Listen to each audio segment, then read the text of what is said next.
two more panelists. We do have two more panelists that are working their way to get onto the Zoom call.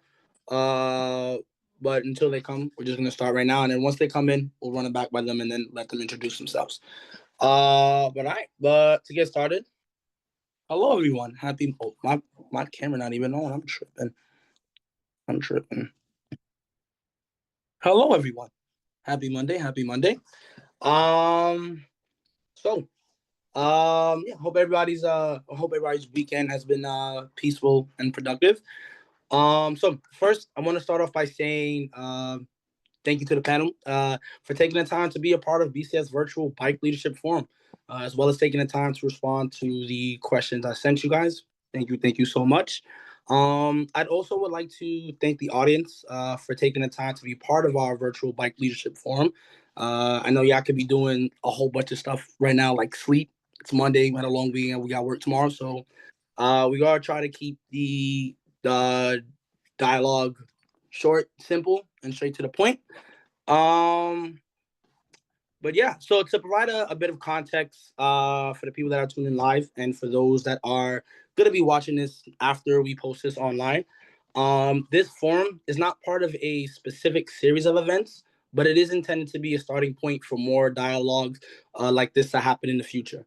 With the rise of cycling culture in New York City, more cycle enthusiasts are looking to take part in more group rides, and some are even looking to host their own rides. So whether you're looking to either host your rides on a consistent basis, or you're trying to host them on more for special occasions, we want to provide the essentials for you guys on how to organize and lead successful group rides. And hopefully by the end of this conversation, with the insight that you're going to get, you are going to have the confidence and the knowledge to host your own group rides. And just a quick side note, as some of the panel you already know, we're going to do a one mic system.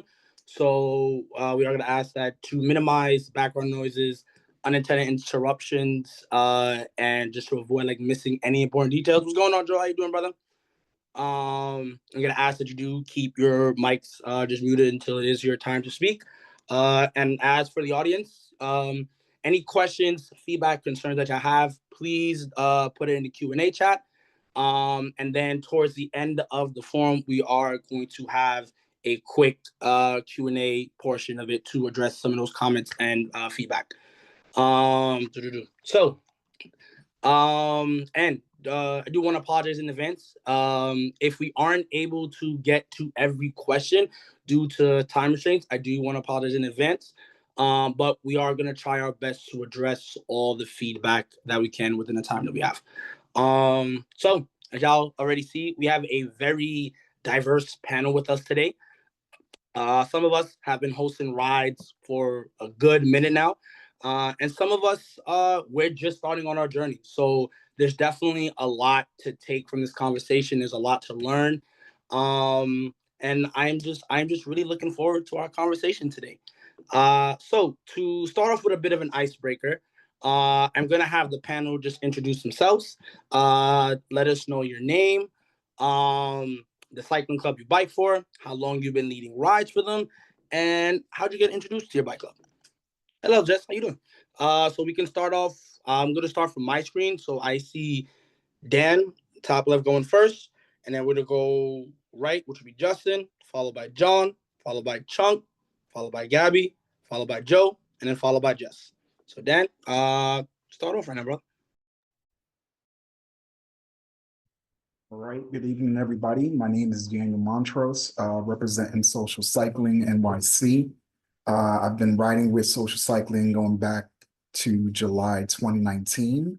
Was introduced to social cycling through a mutual friend of Chunk and myself, who saw me posting on Instagram, me riding around the city, mentioned that a friend of his also bikes around and may want to have fun, joining this club. And I was like, sure, whatever, even though it was just me and my many speakers enjoying ourselves, and got addicted to group riding through social cycling and haven't turned back since.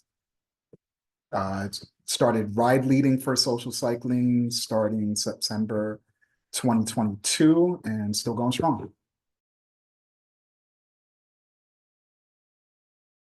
Nice, nice. Just Hello, everybody. Justin Johnstone here, representing for NYC Bike and Brew. Um, been a ride leader for Bike and Brew since its start back in August of 2021. Um, I am the one who organized and initially founded it upon moving to New York City. Just looking for community to who also ride together. Um, Actually, upon moving to the city, I rode with Social Cycle first, and found that the concept was really fun and exhilarating, especially as a newbie to the city. It was pretty inspiring experience. And I guess it's been 3 years now since the start of it all, 3.5. And then since then, we've sort of built up a pretty significant community and a pretty impressive roster of other ride leaders. Some of them I see are actually in this forum today. So excited to hear about other people's experiences and insights. nice, John. Go ahead and introduce yourself, John. Hey, what's up? What's up, guys? Good evening. John from Psychoholic NYC. I started a group 2 years ago, 2023, and was introduced at the social cycling Thursday ride by a friend of mine. And I would like to say that social cycling was actually created because of the social ride community out here in New York City. I'm originally from California, moved out here 4 years ago and was introduced to the cycling community. I was able to ride with the social ride and through, and because of you guys, that's the reason why we are now a psychological social.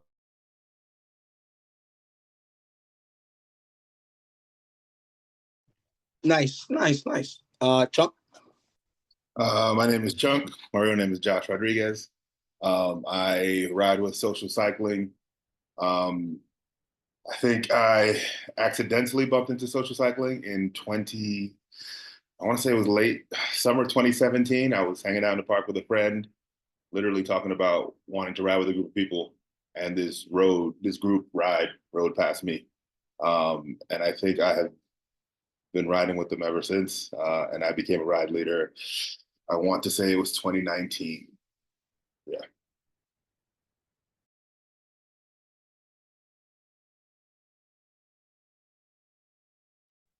Okay, got some years on you, OG. Got some years on you, my man. Gabby. I am Gabby. I don't really have like a club, but I ride with social cycling. I actually met Chunk and Jess at the last NYC Century, and social cycling really inspired me to keep riding through the winter. Recently, I have hosted my own rides, and also like been inspired by the cyclists to like come up with like themes for these bike rides.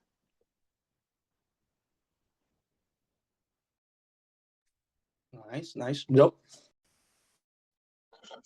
Peace, everybody. Good night. I'm Joseph Robertson, one of the co-founders of Century Plus Crew. Established October 17th, 2020. We came up in the pandemic for the most part with groups that were doing more local and social rides, and we identified that there were a great deal of us that wanted to expand further than just the 5 boroughs and challenge ourselves. Myself, I've been cycling well before the inception of the group, but um, the community aspect is really invigorating, man. Like just the therapeutic aspect of cycling in itself is a win, and seeing others that want to go on that journey, it's a beautiful thing, man. So that's the story. Nice, nice. Jess. Hi, good evening, everyone. Jessica. I ride with Social Cycling NYC. I started ride leading in 2018, summer 2018. The person who originally was running social cycling had asked me to take over / try to keep it going. I actually recruited Chunk on the low to be a ride leader. We also recruited Dan further down the line, but I started back in 2018. I thought it would be cool to ride every Thursday with your friends, to get out, just to say you got out, explore new places. And I've been doing it ever since. I did take a little hiatus, but I'm back. So thank you for having me.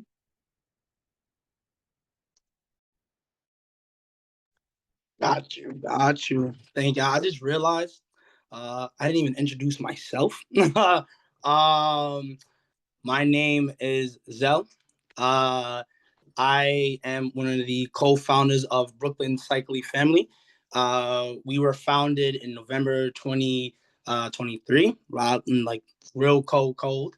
I've been leading rides for them for the last year, but as far as being introduced to cycling clubs, I got introduced to Social Cycle. And actually, my first day being introduced to the social was on Thanksgiving Thursday, I think like 2022, I want to say. I was going out because this is when I first I was doing deliveries and all that, and it was cool to bike to make money, but it started to feel like a job and no longer enjoyable, and I started to kind of not want to bike as much. So I was like, you know what? Let me just go out for a ride, see what's going on. And I like coming down my block, and I just see this big old group of just bikers taking up the whole entire block. And I'm just like looking, I'm like, this is this a race going on today? But there was no blocks, there was nothing blocked off. Now I'm just like, let me see who the homies are. And yo, it was like a kid in a candy store, and it was just mad cyclists. Cause like up until that point, I was just biking dolo. You know what I'm saying? It was just like trying to find other people that bike as much as I bike and enjoyed as much as I did. And it was just so hard to find. But I ran into social, and I was like, oh, this was lit. And then for those that might already know, once you link up with social, that is just your gateway into like the whole broader community. And from there, I then met Bike and Brew. Just I was there for like our first ride, which was I think we met over by like the FDR around there, if I'm correct. I might be wrong. Forgive me if I am wrong. And I love the vibes. It was amazing. I've also been on CPC's ride. Y'all rides is hell of intense. I love the vibes. It's always out there. I love it. The only rides I've not gotten the chance to go on is Gabby's ride and Psychoholics. Y'all the only two I've yet to go on. And when I say I'm so looking towards uh riding on y'all rides, I'm super duper excited. So I've been fortunate enough to get the opportunity to be at y'all rides and learn from y'all rides and see like, all right, cool. I know that everybody has like their niche. And I was like, what can we do? You know what I'm saying? And just taking like inspiration from y'all learning, I bet. Let me see how we can get BCF to be like that group ride everybody's trying to pull up to. So but yeah, so we're gonna so to start off our first topic of the evening, we go flow right into it. We're gonna start off by talking about the actual planning of a group ride. As fellow ride leaders, I think we can all agree that organizing group rides is not for the weak.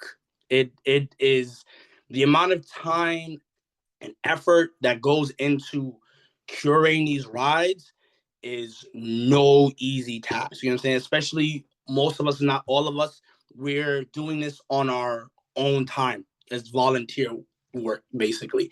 So to not really see any type of like financial compensation from it, you know what I'm saying? Take a lot of time out of our day. It could definitely be exhausting, but I think we can all agree that the reward of it is always worth the effort. When you see people come out to your ride, whether it's two or three people or 150 deep, you know what I'm saying? You see these people that, again, they could be doing whatever they want to do on their own time, but they're taking the time to come to your ride. So, yeah, but like I said, it's just no easy hassle. So to get in, first question of the day, for you guys, like when planning your rides, first question is y'all group rides when y'all planning your rides, is it just like do you have designated people that are deciding your rides, or is it more of a group effort for y'all? So I know like Dan, Chunk, and Jess, y'all all part of social. So more or less, I would say y'all all operate on the same type of timing. Yeah. So you guys can like answer individually, or one of you guys can answer for the whole group. But yeah. So we're gonna start with Dan and then work our way down the panel. Okay, for social, there are 9 ride leaders currently. Each ride leader plans their own ride. Sometimes we do collaborate, we do speak with each other in regards to where we want to go. Most of the boroughs, save for Staten Island, Staten Island.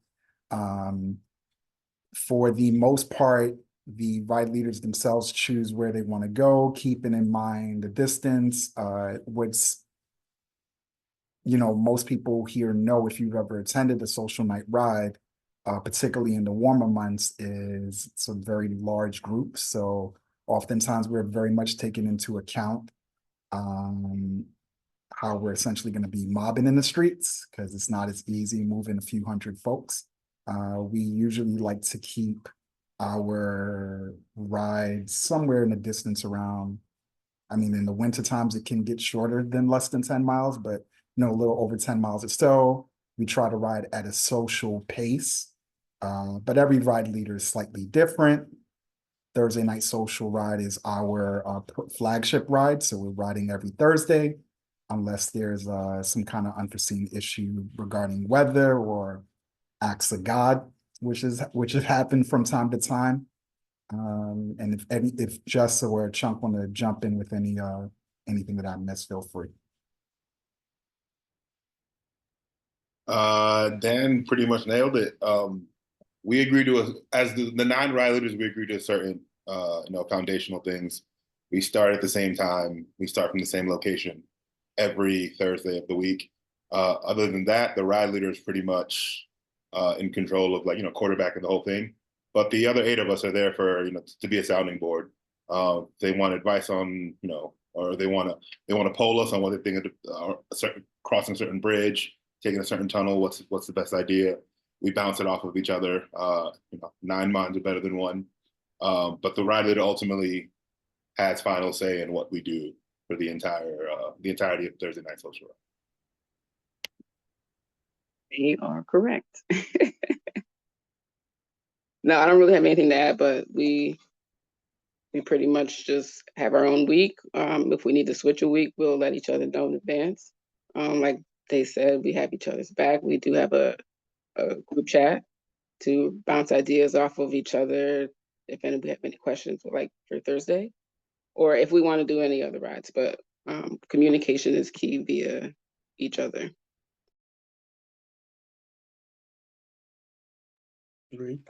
Just Yeah, I'd argue that the Bike and Brew also follows a similar format where each of the ride leads are the Chunk said it best, or the quarterbacks of their respective routes and riding.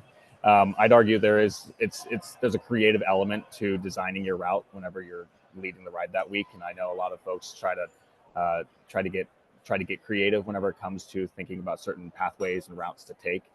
So it's really fun, especially as our ride lead roster has expanded over the years. It's been pretty interesting and very fun to witness how different people think and have different approaches to designing their routes, which has been really, really great to sort of see that unfold over the years. I will say, in addition to sort of designing the routes and sort of leading that, we also have a pretty robust volunteer roster that we sort of every day before the actual ride, we do a roll call asking for volunteers to sort of raise their hand and support and fill a role, which really, really helps facilitate these rides on the day of. During the peak of the summer, we'll get close to 250, arguably up to 300 people on some Tuesdays, and you really, really need a really, really strong team to help facilitate that. Especially as you're blasting through streets, through intersections, you need to stop traffic. It's really helpful for the ride lead to have that volunteer base to know that they're there to support them and sort of lead that group of people to the end spot. And that coordination effort really, really makes the whole experience so much more fun and strategic, especially as you're sort of going through the process of leading the group, and you have to think a little bit strategically about, okay, when do you need to employ a massive spot?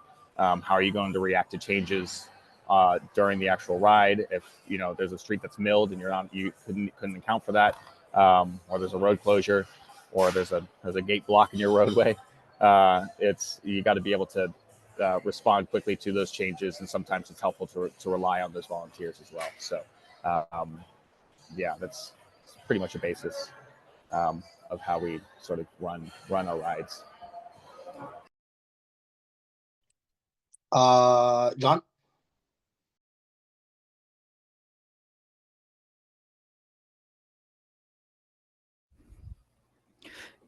Yeah, so same format with Psychoholic NYC. We do have a group chat. Every leader has their own route. We have a route committee that handles the routes, but we also gave a chance to our young riders to lead a ride for our future leadership for Psychoholic NYC. Right. So we do have a route committee. The route committee is whenever you have a route day rides, our route committee make sure that the route is safe. So a day or two before the ride, they make sure that the route is safe. So they do a test run for the route, and if there's any changes, we put it on the group chat. We talk about it. So yeah, that's pretty much it. We're pretty brand new. We started last year of November 2023. November 2024, the social ride. We've been here since 2023, but the social ride, the Monday social ride started last year of November, so it's pretty brand new. But so we're still getting there. And I've seen your progress. Like, keep it up. Love it. Love seeing it. Keep it up, dog. Keep it up. Gabby. So me, it's just me. I've I never really thought about hosting rides. I had the opportunity to become an Arc'teryx ambassador 2 years ago, and they kind of gave me like that space to be like, we'll support anything you want to do with cycling. And the first series I hosted was 2 weekends, 2 Saturdays. We went to Philly, and that came from just like, I don't know. I always liked riding to Philly. That was like, like my third or fourth century I did, and like I like that there's a Delaware path, and it's like 60 miles of just trail, so you're not around cars. But I knew that people weren't ready to be there, like do like the full century or I found out that you could take the train to the path. And I was like, oh, I wonder if like I can get people to the path. Maybe we can just ride like the last 30 miles. So I remember I just like kind of made like a poll on like my Instagram, and like people like were interested. And then I asked Arc'teryx to like sponsor the transportation. And they did. So then I just, and I had like, I think I capped it at 12, 13 people. So it was whoever was interested, I had like reached back out and being like, okay, like you're still interested, like for the dates. And then I had like an RSVP form on Google. And then we just met up and did the ride. So that was 2 Saturdays. The second series I hosted was a collaboration with Kaylin, who I found out was a professional tour guide, and Arc'teryx wanted me to do like one ride a month from the store. And I don't know, I didn't really want to just like meet up and like let's just go ride through the city. So when I found out that Kaylin was a tour guide, I was like, will you be interested in like taking us places in the city and like teaching us things about the city? And we collaborated on the route. But really I was like, what would you want to like teach us, and then we'll build a route around like the points of interest kind of. So for that series it was 3 rides, and we try to tie it back to like the brand. So one of the rides was about sustainability, and she took us to different like garment industry, like different things in like New York City, on like how like fashion started in New York. Another one was city landscapes. So she took us to places in the city where, like, it used to be more like we had like more parks or like natural like water, and then it turned into something else. And then the last one was about urban play. So she took us to places of like how did the city integrate like sports. So like took us to like Madison Square Garden. So those, like, we kind of just set one day, figured out the themes on like a phone call. We like figured out the points of interest, and then I did the route. We just like sent each other like the Google Map route, and we were like, "Yep, that works. That doesn't work." And then the RSVP was capped, I think, at 25 people, and yeah, that's how we organized that one. I am working on a series for the spring, that is going to be bike to hike, and that series came from just me, like, I love hiking, and it's like I like went one day, I just like rode to a trail, and I was like, oh, like we could do this with more people, like just bike to a place and then do the trail.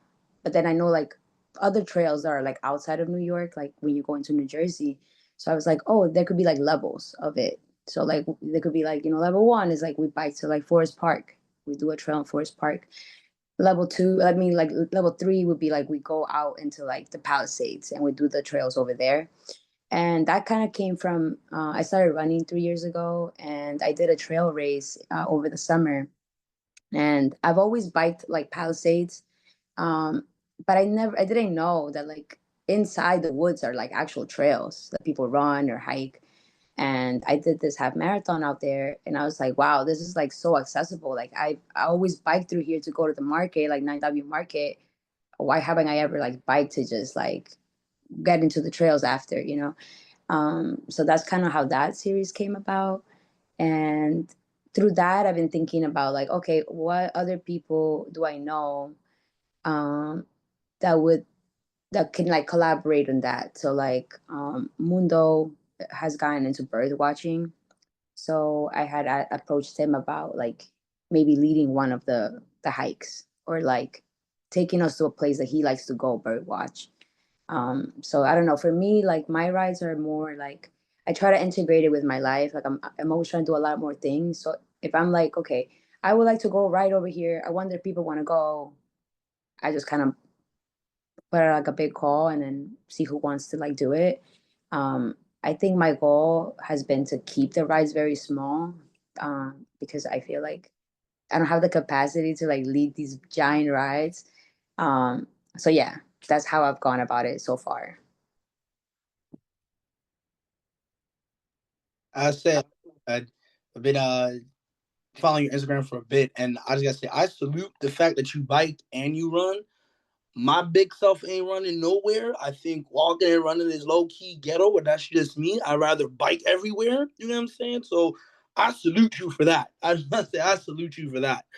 But yeah, Joe, what's how do you guys plan your routes as far as like the designated person or is it a group effort? So like a poor spades hand, we got two impossible rod leaders. Right? Generally myself and Devontae, generally plans predominantly 85 to 90% of the rides and the routes. Um, but we always leave the forum open for volunteers. It's a lot. It's a lot, especially covering the distance, designating rest stops, and just making sure that we cover every nook and cranny is very difficult. So it's not really expected that a great deal of people will want to take on that responsibility.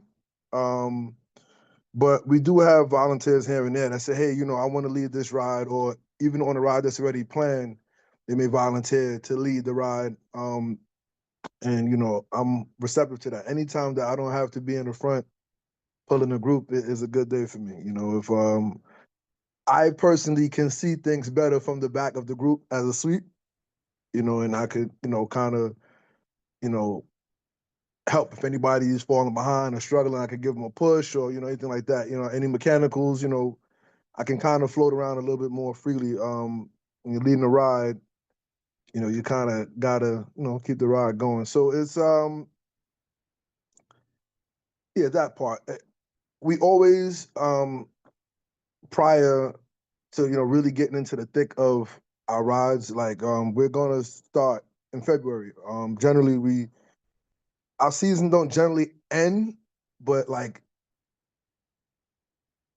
generally like Black History Month, we generally come out and actually have other planned rides other than just the Prospect Park laps, because we do that weekly every Wednesday. And sometimes we don't.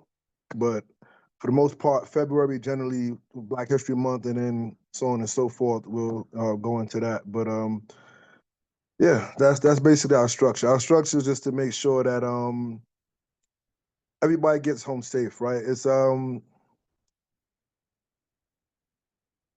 and generally though we wear cycling kits and cycling shoes and helmets and stuff like that, trust me, we don't like embody the elitist thought process of what cycling is supposed to be, according to those who those who may cycle abroad, right? Anybody, social cycling can attest. I often frequent a lot of their rides, and I enjoy it. I enjoy it. Any cycling discipline that keeps us on bikes, I'm all for it. So looking forward to riding with a lot of the newer groups that I'm seeing here on the panel today. So that's it.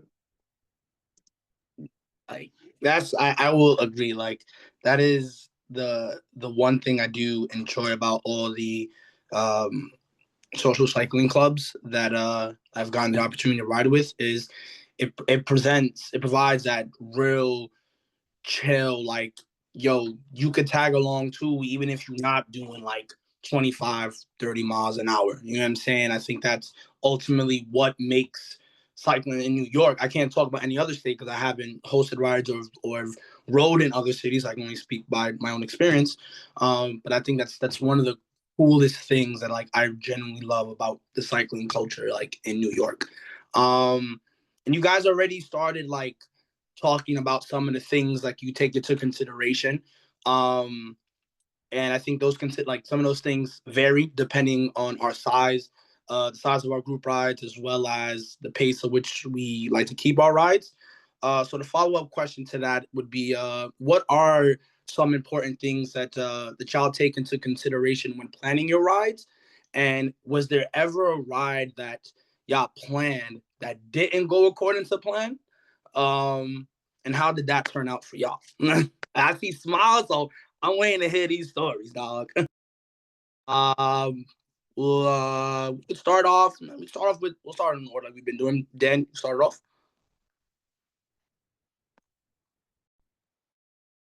Right. Hopefully you guys can hear me. Wait, so sorry, can you repeat the question one more time for me, please? Yeah, I got you. I got you. So the question was, what are some things that y'all take into consideration when planning your rides? And do y'all have a memorable ride where it didn't go according to plan?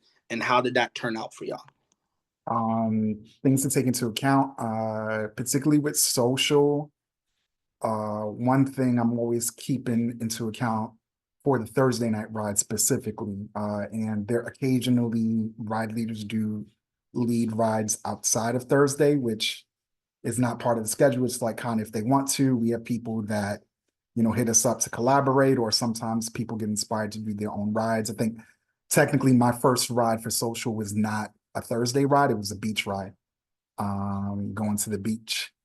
Nothing went according to plan because I went off script, and they were like, "Yeah, make sure you use Map My Rides to do your routing." I think I used Google Maps, and of course, once I posted the link, all the directions changed because Google Maps doesn't keep all the twists and turns you like. So that's one where it didn't go quite up to plan. I feel like most of my rides usually have like some kind of hitch to it, so you kind of always have to be keeping your head on the swivel, just have plans B through Z. But definitely memorable where it didn't go according to plan was my first Thursday ride. Was not expecting like 400 or however many people pulled up on a September Thursday, but it's warm, so we get a lot of people. It got very chaotic. As some people may or may know, someone decided to throw their bicycle at a car during my Thursday night social ride. And when I heard that, I was not too pleased. Try to keep my cool, but that was a little bit too much for me to handle, and had to address that with the group, and letting them know that that was, and I'm paraphrasing, not cool. And yeah, I think things that tend to not go according to plan is, as much as you're planning your routes, your turns, this, that, and the third, with lots of help from the volunteers, as Justin mentioned, it's very difficult to do it without the volunteers' help. They're pretty much the backbone of the ride. Is everyone else. You don't control everybody else. So as much as you're the ride leader and people are supposed to follow you and follow the rules, we're all human beings. So we can go off script at any given time. So you kind of gotta pseudo plan for that as best as possible, and requires a lot of patience on your part.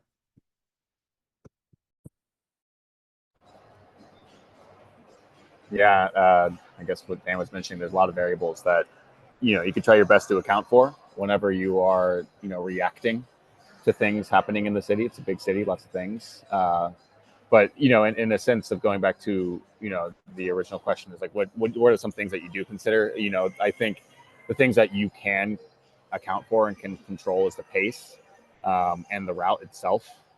The things that you can't control for as are acts of God, whether or not a road you had originally planned one day, the very next day they have it milled, and you have to make an adjustment on the fly. That's happened a couple of times, and that's just maybe you have to go over a block or two and find yourself on a parallel street to get where you need to go. I'd argue probably the most recent memorable ride that I've led was maybe a couple of weeks ago, where we went through the Park Avenue tunnel, as it's been closed down, and had come to realize that on the north end it was closed with a gate, and I had about 100 plus riders behind me, and I had to turn around in the tunnel and have everybody go back the other way so that we could then find our way go through the Grand Central Viaduct. So that was a bit unexpected, and there will be plenty of instances where you have something planned for, but reality has other plans for you. So it's all about just trying to do your best to make good judgment calls as you are reacting to some of those uncontrollable variables. Agreed. John?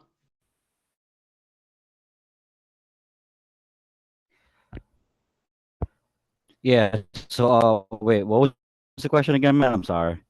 No, you're good, man. You're good. It So the question was was, yeah, don't apologize for stuff like this. You're good, bro. So the question was, what are some things you take into consideration when you're planning your rides, and do you have a memorable ride where it didn't go according to plan, and how did that turn out for you?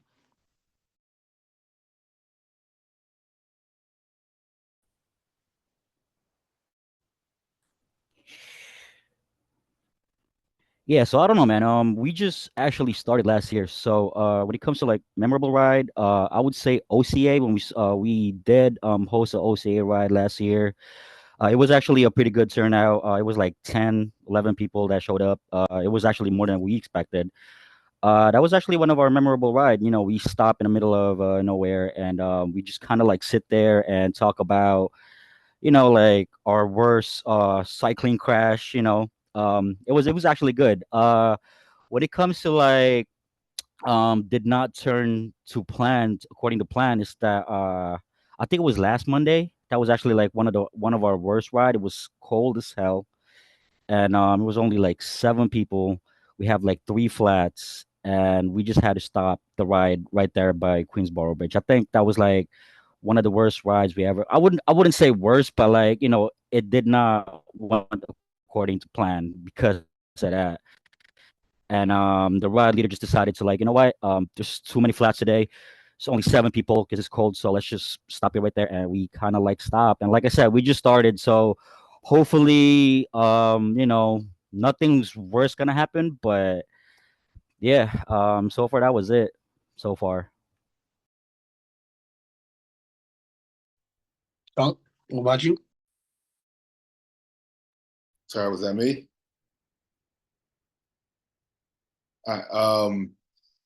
Things we take into account, definitely the size of the ride, like how many cyclists you have on the ride with you. I think that it's the biggest determining factor. It determines where you can go, how fast you can go, what spaces you fit in. The weather matters. As John was saying, last Monday was cold as hell. I learned that when I was testing my route for TNSR last week. And I think so I've been leading for about 6 years. I think I've had everything that can possibly happen to you negatively on a ride happen to me. I've had my bike literally break down in the middle of me leading a ride. Had fights break out, had the police show up. We've had actually the biggest concern probably, it wasn't even a Thursday Night Social ride, it was leading the Giants ride. We had some 700 people and we ran into a parade that we had no idea was taking place. So we have 700 cyclists and police barricades, and we're trying to get across Manhattan in the middle of a parade. But I think your most valuable resources are your fellow riders, the volunteers, the other ride leaders. I think in those moments you have to kind of lean on each other, communication, find a way to communicate with the back end of the tail end of your ride. We had walkie-talkies on that Giants ride. So we're able to just kind of, you have to be able to think on your toes. But I think every decision you make is pretty much branches out from how large the group is. That really determines everything. Agreed. Like, I think the biggest one ride that we did was actually when we collabed with y'all for the karaoke ride. I ain't gonna lie, that was hell overwhelming. I was like, dog, these guys they lead this number of people on a regular. I'm like, bro, I'd that was a lot, but it was still fun. I felt like I had to be on my P's and Q's extra hard versus like the other rides that we typically do for the simple fact, like, especially as a ride leader, like the group goes where like you go. You know what I'm saying? So like if you're not on like your P's and Q's, like you could mess up the whole flow. Now, luckily enough, I'd say majority of the cyclists are pretty chill and pretty understanding to the situation, which makes leading rides a bit easier. Nonetheless, to have 100+ people behind you is no it's no easy task. Definitely no easy task. But Gabby, you go. So I just want to put my little input in that one. Wait, so the question was like the most, what ride hasn't gone to plan and like the most memorable ride? Yeah, so like when you're planning your rides, like what are things you take into consideration? Okay. And yeah, a memorable ride that didn't go according to plan, and how did it turn out for you? So things to take into consideration, definitely like the time, so that I know like, okay, like when it ends, like are people gonna be able to go home safely and everything? Yeah, depending on the amount of people, also like if the stops. So for like the Philly ride, I feel like a lot of it was like, that's why I kind of capped it at like 13 people, because I didn't really want to be out in the trails with like 20 people and like they're all catching flats, or or like having mechanical issues. I I applaud you guys for like leading these like giant rides. I'm like, oh my God, like leading, I can't even imagine. Like the biggest turnout I had was 25 people for the last series of the that I had with Caitlin. And yeah, like leading anything more than that, I'm like terrified. Terrified. Um so yeah, that I take that into account, the people, the stops. So far in terms of navigation, I haven't had any like nothing crazy. Like we've been able to just follow the route that we had planned for. And then in terms of like memorable ride or things not going as planned, I would say the second Philly ride I hosted. After that ride, I definitely was a little like shook because like there was just this really crazy accident that happened, and it was so out of our control, you know, that I was just like, wow. Like I couldn't help but like after to think about like, oh my God, like that could have been really tragic. Like basically we were like on the way, we had gotten off the trail, and we had like 8 miles left to get to Philly. And we were sticking to a line. Like I will keep looking back, making sure that we're all like behind each other. Um, but I feel like it had been maybe like, I don't know, like 5 minutes, because we all got into like a nice pace. Had been like, I don't know, 4 or 5 minutes since I had looked back, you know, and like we were like on a line. And I knew because I could hear, you know, like the wheels and everything that like people were behind me. But I hadn't like looked back in a while to like see like, okay, how many people are behind me? And I'm never gonna forget just like the sound of the car, just like that, like screeching, and then just like the impact of the car. I was so scared to look back, you know, like so scared to look back. And when I looked back, it was like five of us, like right behind me, and then you know, I see like the car basically like took like this car kind of like T-boned this other car, and I'm like, where's the rest of the line, you know? So we like U-turn back. We weren't like far, you know, so we U-turn back. And it had almost been like a blessing that we weren't in a line, because the fact that we had like these gaps in between, um, only one person got injured. Um, and we had, if we had been in a line, it would have been like the whole line. So basically we were on the road, and this car, it was supposed to, you know, come to a stop and then make a left into the main road. The road is two ways. And I don't know what we think, that maybe he like pressed the gas pedal instead of the brake, because like the way that it happened, it was just like, how would you, how could you have turned that fast into this car? So basically the car avoids the stop sign, he makes that left turn, and the car that's, you know, going on the main road, he basically pushes the car into the cyclist. And so we're like on the shoulder, and so the car pushes into the cyclist, but he literally hits the back of her bike. So like doesn't even hit her, hits the back of the bike, and like basically just like, you know, shoves her into like the you know, those trees, whatever. And she was totally fine, but like he destroyed her bike. And in that moment we all kind of just like naturally came together. Like everybody took a part. Like there was someone like getting all the info from the license plates. There was someone making sure that like she was okay. I used to be an EMT, so like I came right away, and like I asked her not to get up. And like I was like kind of, you know, like having people like now like surround her, and then the people from the cars got out, and like, you know, I was able to get everybody off the road because we were still all on the main road. So got everybody off the road. And in that situation, I mean, we all just came together. Um, it, you know, after that, we kind of had a meeting. Like, do people still even want to go? Do we want to go back? Like, the train was not far away. We could all just like turn around. And only two people decided to leave. And it wasn't really because of the accident, but it was more because they had like other commitments. So they were like, yeah, like it's kind of pushing into the time that I would want to come back. So, because we were gonna have to take like a later train now, you know, because like the schedule. So they turned back, and so we all rode to like basically drop them off at the train station, and then we all continued. Um, but yeah, that I would say that was like the most memorable, or like the one where things didn't go as planned. But then even once we figured out like, okay, who was staying and who was not, the people that did stay, we decided collectively to go on another route, which again, like when I was planning this, I would have never even thought like something that could happen. So I didn't like investigate like like if we didn't write this route, what other route we could. But in the moment, you know, I kind of just like looked at the road, like I put it on Google Maps, like when you could see like what it looks like on the actual like the view, like the road view. And it seemed like, there was a big enough like bike lane. Although it was like more there was more cars there than the road we were on. People didn't want to ride on that road anymore because of what happened. So I was like, yeah, let's try it. Like, and I told them, I was like, it is gonna be a busier road.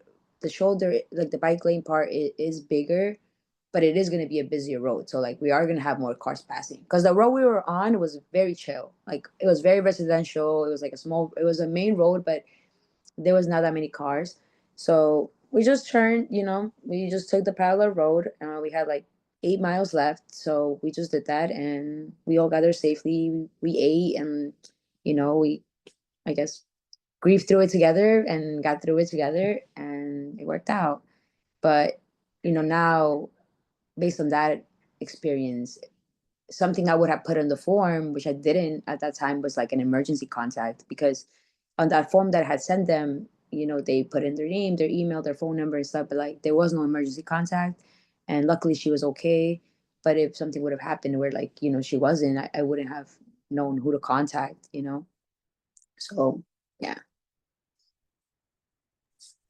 Which with that story, you just gave me an idea. I need to start carrying an emergency contact card on me because, like, I mean, I try to be safe, but sometimes I'll be moving like a hooligan and I'll be shaking myself a bit. So that, thank you for giving me that idea. That's something I definitely got to carry around with me.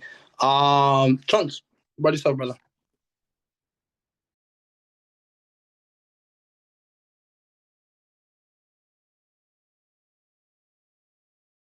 Uh, Chunk, did you go? Is it time out? Because everybody switched, yeah. I think Chunk went already, but I did. My fault. You know what happened? Joe has But my fault because everybody Cameron went everywhere. My fault. I apologize, y'all.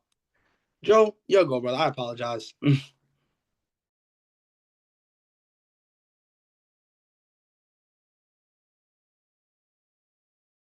You muted, Joe.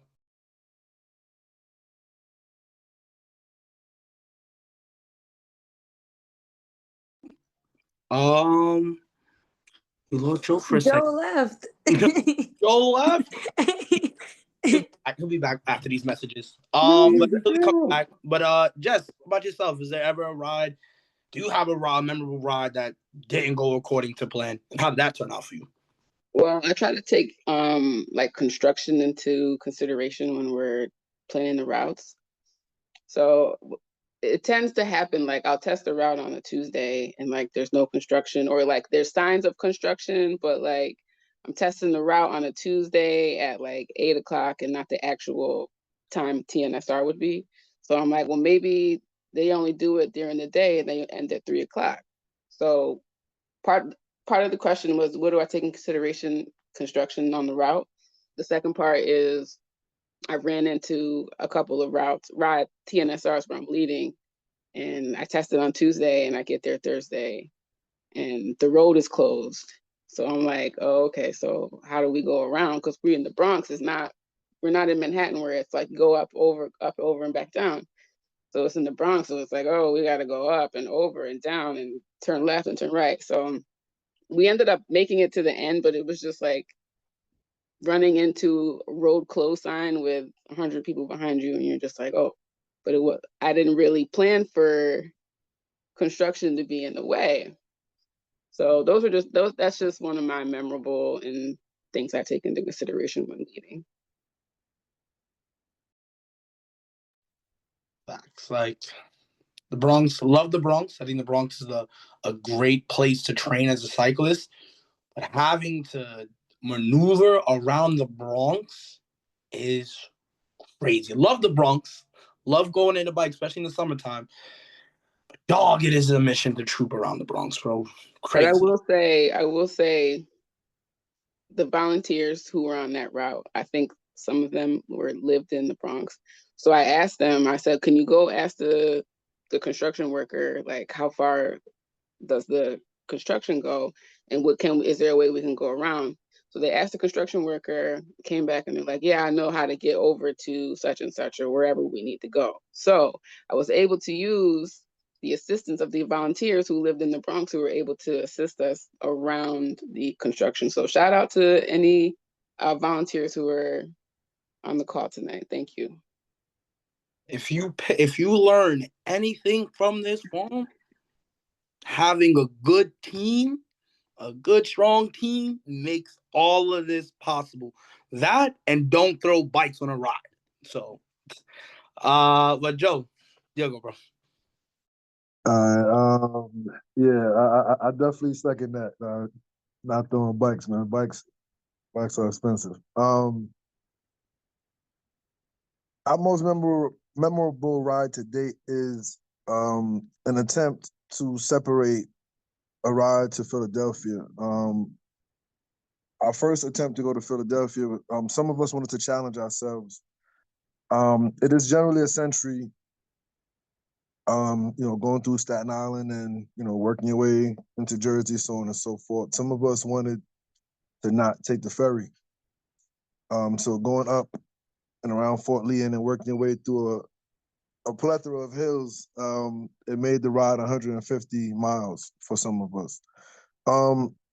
That's not the tragic part. The part that was tragic is that throughout that day, it's probably, and no exaggeration, between flats and mechanicals, probably about 15 total. It really slowed the ride down to a significant level, even so much so people got to some of the rest stops, probably spent a little bit too much time there as well. So that's, to your point, like having a solid team is crucial. And then also the expectations, the pre-ride meetings and briefings and all that stuff is paramount, because having the groundwork and foundation laid down to allow people to understand what is it that you're expecting in order to make good timing, because endurance rides like that is all about timing, right? So you can't say, well, we're going to do 9 miles an hour and expect to get home at a good time, right? So that was the worst, because that ride, we started at 5:30 in the morning and we were on a New Jersey Transit train headed back at 4 a.m. So we roughly got back to New York City like minutes to 5. So 24 hours, via a bike ride. And to your point, right, you do it from the heart, right? So you're not doing anything for compensation. So you're doing it from the heart. But that was a triple shift. And to my knowledge, a triple shift in New York State is illegal. But yeah, that's our most memorable ride for the most part. And I think for us, for BCF, I'd say up until this point, we've been pretty lucky. We haven't had any real really bad operations. But I will say one of our most memorable rides for me that didn't go according to plan, but ended up turning out pretty freaking cool. It was actually one of our earlier rides, and Dan, you might even remember, we were coming down Hamilton Avenue. I forgot what the route was. And if you know how Hamilton Avenue is, there's like a whole drawbridge over there and stuff. And dog, it's the worst thing when the bridge goes up. So it's like maybe like, again, it's cold too. So it's like maybe like 10, 15 of us. And like we come mobbing, boom, this traffic, like, I bet we about to make fun of traffic. We get to the front and like they have the whole crossing thing down. And we're just there. And like we get to the front and like I look back and it's just a whole thing of cars behind us. And we just in the front. I'm just looking like, damn, this is a beautiful ass view. And we was there for like 15 minutes and we started chatting it up. It was so funny because we started I don't know what they're called, people who actually like lift the drawbridge up and down. But like we started chatting it with the homie and everything, like, yo, what's up? And like that ride went like really, really well for that, even though that was something that we didn't expect. And then I think another time where it didn't go according to plan. I want to say it was a 1-year anniversary ride. I'm going to say is this, please don't drink 2 double espresso shots and a coffee. Bro, I was so because I gotten barely any sleep, so I was trying to make sure I was on point, and like I was so jittery and full, like trying to make sure like I don't hit anybody, that I was like missing turns and everything. I'm like, dog, mind you, I got it all written down, and I'm just like, dog, this is crazy. That was definitely one of our like our more memorable rides that it didn't go according to plan, and it was pretty rough. And like some of the things that we like to take into consideration, how I look at BCF, we're kind of like right in the middle as far as we do have like chill pace rides. But if you got a chance to come on a BCF ride, especially Spice Level 2, Spice Level 3, you know what I'm saying? Like we move spicy. So it's one of those things that we definitely try to take into consideration on rides, is because we know we like to move fast. We definitely try to look for a lot of roads that are just like straightaways, something where people don't really have to do like much thinking, which is also something that we do as far as like when we do the routes, as you see, like we go turn by turn. And I know we've gotten a lot of feedback where like some people, they don't really do the turn by turn situation, you know what I'm saying? They like to see the map and they'll get the general idea of it.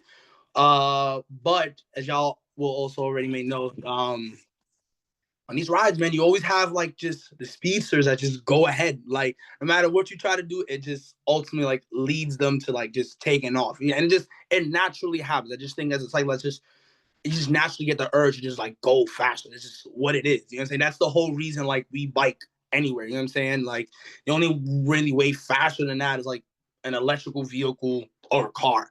You know what I'm saying? But not only somebody, at least myself, we ain't got the money to be affording these expensive old like electrical vehicles, as well as a bike is just the way to go. Bike is just the way to go. But so kind of flowing into the next Hey, topic. Zell, real quick, because this might be a foreign concept to me. There are rides in which people go past the ride leader and they just keep going like really fast. For our joints, Just in general, Jess, Chunk, you ever seen that before? Like people ride past the ride leader and they just keep going and don't follow. Man, it's crazy. I wonder where they be going. It's like they led the ride or something. oh, look, that's why we try our best. We try to let people know. I know. Nelson is notorious for trying to be intentional and mindful of those few, and he'll give them the go ahead on certain stretches. He's like, I know y'all want to go fast, so I'll let y'all go fast. We're gonna turn here, and then they'll go, which is honestly pretty clever in a sense of trying to give the people what they want while also trying to manage the rest of the group. So shout out to Nelson for some creative thinking there.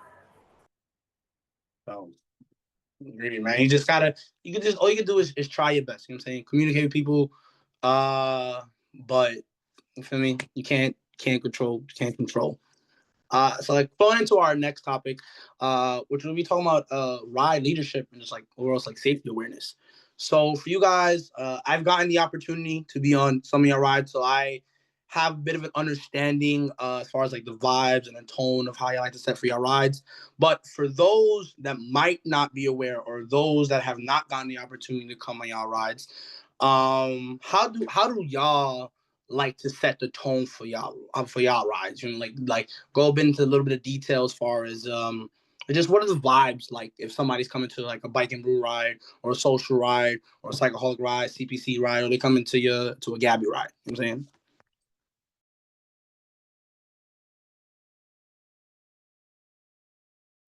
And we can start anybody go, but we'll start with Dan. We'll keep the order going. So Dan, you can start off. The vibes be strong. It depends on, funny enough, it depends on the season. So can it speak to anybody who's leading brides this time of the year? Um, it's cold as hell and They're chill vibes. slightly different. We want to kind of get to where we're going. So sometimes we want to take into account that stopping may not be in our best interests when it's like super cold, but we try to take into account that we want to be safe.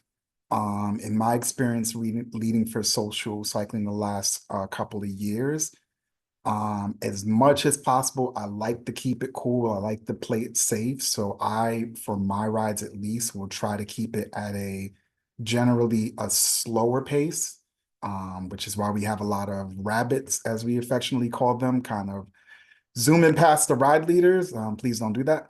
But the reason being is trying to keep the group together. So social cycling, we like to try to move as one, try not to have as many gaps. So my vibe is, yeah, we like moving like a school of fish. We'll stop for red lights as needed. But funny enough, if you don't zoom past the ride leader, we can actually run some lights. You just got to let the ride leader dictate when you can cross an intersection or not. But my vibe is always safe. I'm carrying less speakers than I used to, so that people can actually hear me. So you probably won't see me riding with 6 to 8 speakers anymore. Probably just keep it to like 2 or 3. Yeah, but my vibe is like trying to keep it cool, trying to keep it safe, make sure everybody gets home in one piece, and keep it light and fun when we get to our end spot, get a chance to chill, talk, politic, all we want to do, all the shits, and have a good time. That's the vibe. I second that. Don't forget about the playlist, Dan. Whatever you got queued up is also No, going to no requests still. Yeah. No requests. For NYC Bike and Brew, I feel like for ever since the very beginning, since the get-go, there's always been a heavy emphasis on safety to ensure that especially in large group rides. I'm sure y'all on Social Cycle sort of understand this. Is like it's trying to make sure that people are being aware of each other, and so that we're not causing crashes. So just trying to manage groups of such substantial size, trying to really emphasize safety and vigilance is really key to ensure that everybody has the same expectation on how they should conduct themselves during the ride, so that they're not hurting themselves or other people. So that certainly is incorporated into our pre-ride huddle that we do for every single ride. It's up there. There's pretty much a predetermined list of certain expectations that are listed out.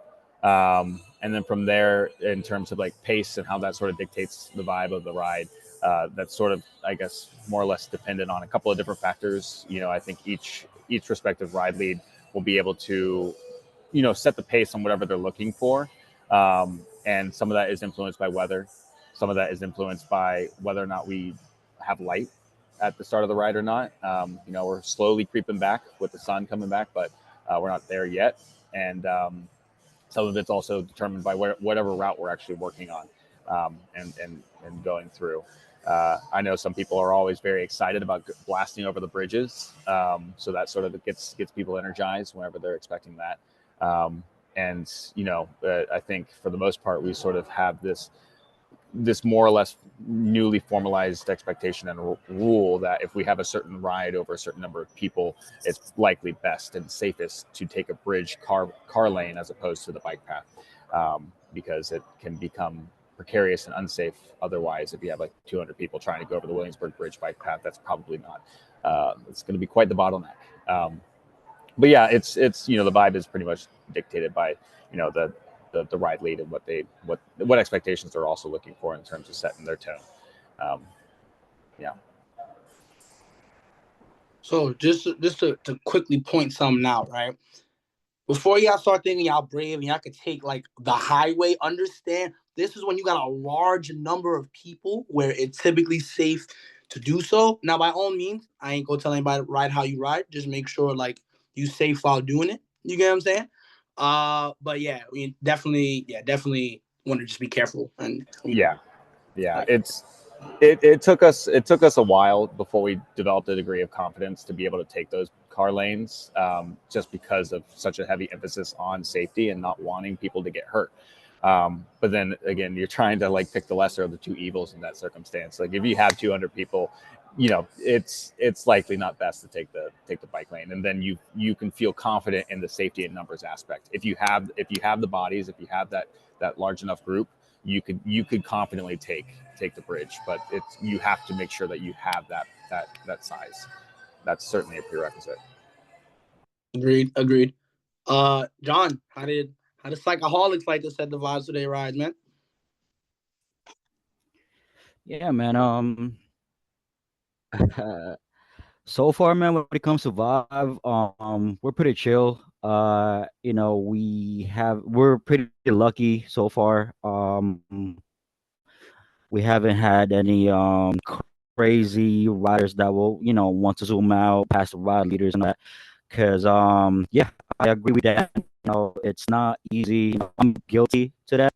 On a social ride, there's a lot of times where I pass a ride leader, and lead ride, it's not easy. And yeah, we pretty much, I would like to give a shout out to the team. Everybody's just when it comes to like the social ride, everybody's on like on deck, like our sweep. They make sure no one gets left behind.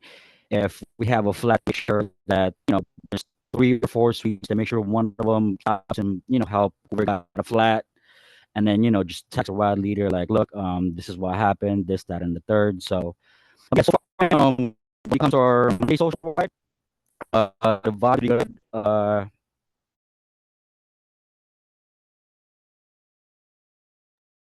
True. Chunk, how do you like to set the tone of your rides? I'm not gonna lie. I firstly love how you said the tone of your rides. It is humorous and it's very direct. I love it, but I'm Yeah. gonna let you tell the people how you like to set the vibes. And I'm not gonna say this is a social cycling vibe. It's definitely a me thing. Um, I like to keep it a little bit. It's like a sporting event for me. Like talking a little trash. Um, you're seeing your friends who you haven't seen in a while. So I'm definitely like to be communicative to like the volunteers, calling out where we need help, calling out people by name. Like thanks, if Zell, if you're there and you're blocking, I'm like, yo, Zell, go look it out on the block. Um, I think the more familiar we are with each other as cyclists, the more in the times of like, in Gabby's ride when somebody gets hurt, the more you see each other as people. And you need those moments, I think, in my experience, where you get to build that bond with some people. You get to know people's names. You get to know what makes them tick. And I think in my style of being a little aggressive sometimes, I've definitely pissed people off. I definitely had a lot of conversations with people having to apologize and kind of test boundaries and reel it back in a little bit. But I hope people always understand that it's in the name of just kind of setting the vibe of it being like it's fun, but it's also it's dangerous out here. People get hit. We are at the lower totem pole as far as surviving impacts when you're on a bicycle on the streets of New York and surrounding areas. So the way I choose to respond to is, I'm loud. I'm a little aggressive. But I think it's also important to, when it's time to turn that off and realize that you're dealing with a lot of different personalities and a lot of different people who don't necessarily understand the energy of the tone you're trying to set. It's important to kind of be a little versatile and tone it down. But I'm always going to lead with what I think is my favorite ways. I'm going to be a little loud and a little aggressive and a little in your face about certain things, but within reason, respectfully. And I sometimes hit the gray area, but I try not to.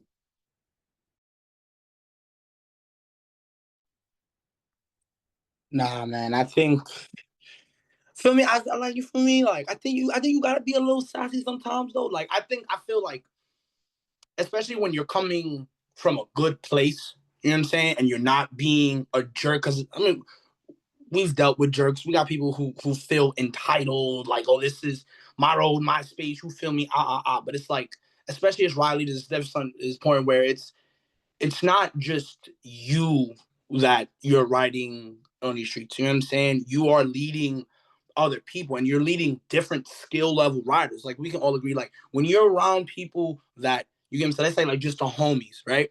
Y'all all typically tend to ride at like a certain pace in a certain group where you all know each other's signs. You know what I'm saying? Like, cool. I know, let's say, for example, right? Let's say like Adrian, which is also one of the co-founders of Bcf, you know what I'm saying? Where once he locked in, you get what I'm saying, and he's going, you feel me? I know I gotta do my best to like put the boosters on you because once he get going, he get going. You feel me?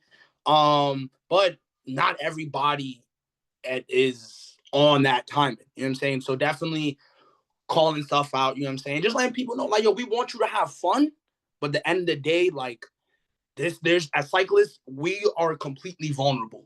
You know what I'm saying? Like, even with pedestrians, like, granted, they're just as vulnerable, but there's a whole piece cut off specifically for them. You know what I'm saying? And then cars, on the other hand, have this whole metal shield around them. You know what I'm saying? That it's like they have that protecting them. So as cyclists, we're on the road with cars that move 10 to 15 times as fast as us, which take minimum amount of energy to pick up those speeds, that you just have to be mindful of those things. You know what I'm saying? Especially as ride leaders, when you're leading big groups or small groups, whatever, you know what I'm saying? It's not just you. You got to prioritize your safety and the bigger well-being of the whole group, because people aren't, one of the things I've learned too is like, if people are not comfortable when you ride and they feel safe, they're not going to want to come.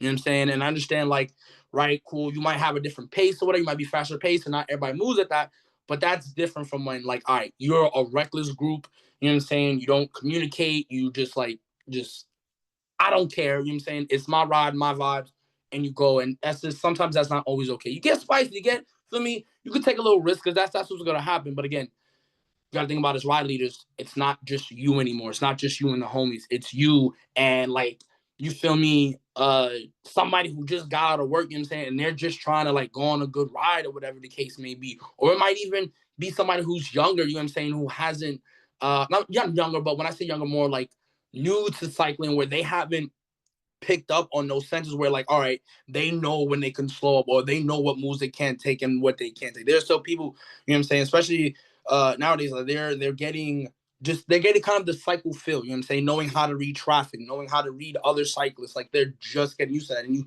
you again, as ride leaders, you got to prioritize your safety, the safety of the group. And yeah, but I'm not gonna take up too much time. But Gabby, how do you like to set the vibes of your rides? Man, I just want the vibes to be chill. Like, I want the vibes to be relaxed. Like, um, for the Philly rides, those were like my first times leading a ride. So I put a question on the form, that I asked them what they were looking forward to in the ride and what bike were they bringing, so that I can get an idea of like where they're coming from. Like, depending on the bike, I know, like, okay, like some people that I knew that were coming, I knew what bike they rode. So I'm like, okay, like, some people have racks, some people are riding like a fixed gear. And so that way I kind of know like what type of people are coming. And then when it came to the actual ride, at the beginning of the ride, I had to kind of like have like a, not, I guess, an icebreaker, but more like an introduction. Something that I wrote down while listening to you guys was that I try to bring unity, so that I can make strangers feel like homies, so that the ride is peaceful. Um, when we, like, before we started riding, we went around, said our name, said where we were riding from, and what do we love about cycling. And that set the tone for the ride, I feel like, because a lot of people on the first ride specifically were coming from Queens. And so, how people feel about their boroughs, right? So, like, everyone's kind of hyped, like, oh wow, like, Queens in the house. Everybody's like, okay, like, like, oh, where do you live? Like, oh, this and that, So I gave people something to talk about while they were riding. And that was kind of that. For the series that I did with with Corinne, we were learning so much, like, through Corinne, like at the stops, that it gave enough for people to like have small dialogues with each other. It kind of felt like a school trip, you know. So yeah, and now with the bike to hike series, like, something that I'm trying to bring is like mindfulness. I'm really interested, to see how the vibes change from going from the bike to the trail, because that's like my favorite part about like hiking, like being on a trail, is like, depending on who you're with, it gives you a moment to just like slow down, have a conversation, where like you would do that on a bike, but like you're also like trying to like avoid potholes and like avoid cars and like, oh, the light, oh, we gotta stop, oh, we gotta go, you know, oh, you saw the other friend, now you gotta go over here, and so like, I'm really interested in how, like, you know, us riding together, and like all that vibe is that like very high, very like, okay, we're moving, and then now we like park our bikes and now we go into this trail together. Now we're like walking and we're like talking, and like I'm interested to see like how, you know, what that does for people, or like what vibes get created from like going from like, you know, biking to like slowing down. But yeah. I do want to say a quick note on that. First off, I saw that on IG and I loved it. I also loved the ride that you had did. You had like an art show. I want to say it was last summer. You held it in a bike shop, if I'm correct. And I'm not gonna lie, as somebody who has also like hosted bike events, I found that to be dope as hell. I looked at the event and like I saw like just like the clips on Instagram, and I in my head I saw it. I'm like, dog, I need to step my game up. Like this was like it was just the energy was dope. How you displayed the work was dope, and I overall things were like the tone, vibes. Having not gotten the chance to go on one of your rides or attend one of your events, but just from the clips, love what I'm seeing. Good stuff. Keep it going. Definitely keep it going. Joe, how do y'all like to set the vibes? I kind of have an idea how y'all vibes are. You know what I'm saying? Y'all clearly the spicy group, but again, I'm gonna let you tell the people as far as like how do y'all like to set the vibes. For the most part, with us, we generally try to communicate expectations well in advance, especially as we kind of have an idea of how many people are attending the ride. That's very important, because then it'll allow us to decipher whether we're going to keep one group or then create two groups. Generally, if we have like, just throw a rough number out there, we have like 15 cyclists, and we'll all just stick together. They just, you know, but if we have a larger number than that,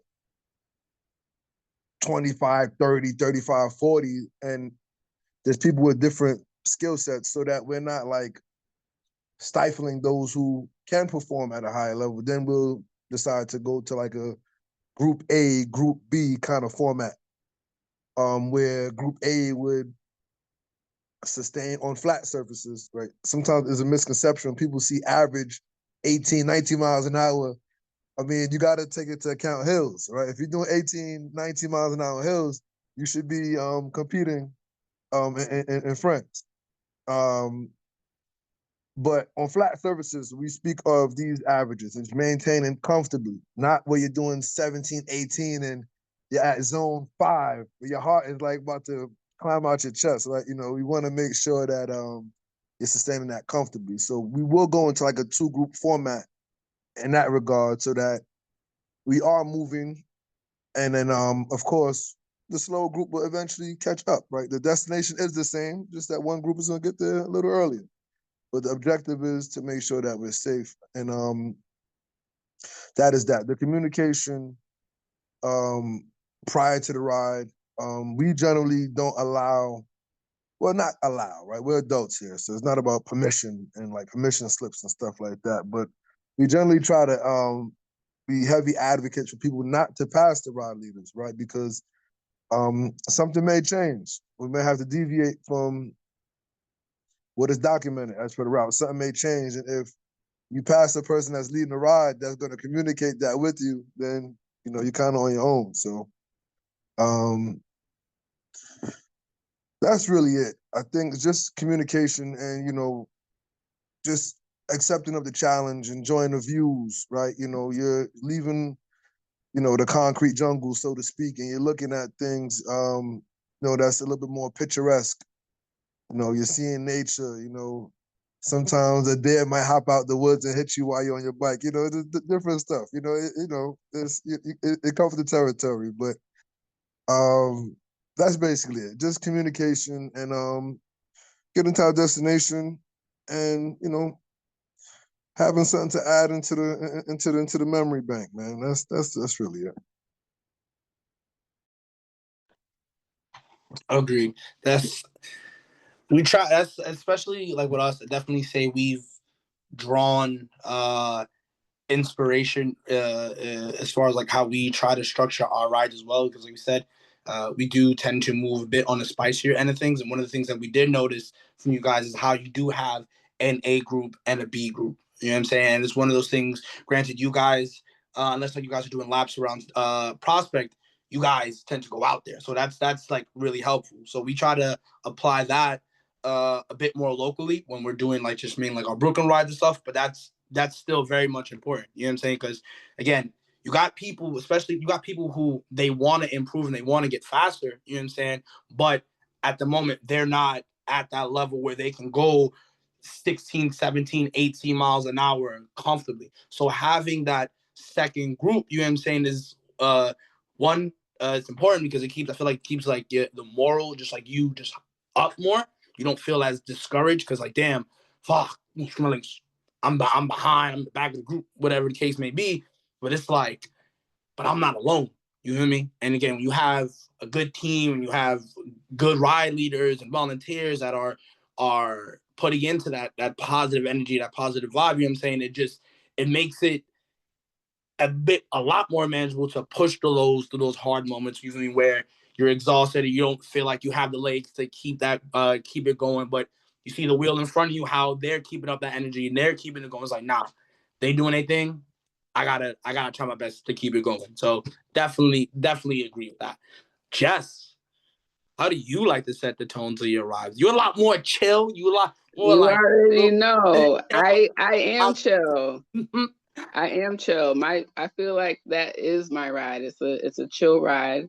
I just try to remind everyone to like stay behind the ride leader, stay in front of the sweep. If you do go ahead of the ride leader, please be useful and block the intersection or block whatever oncoming traffic. Call out whatever potholes or obstructions that you see. And I always say, let's ride together and let's ride safe, or ride safe, let's ride together, and for everybody to get home. I always just want it to be a chill, it was Thursday, right? People call it church, so like a lot of people look forward to that. So in order for it to be successful, like everyone said, we want to ride together. So stay behind the ride leader, stay in front of the sweep. If you go ahead, please be useful and block.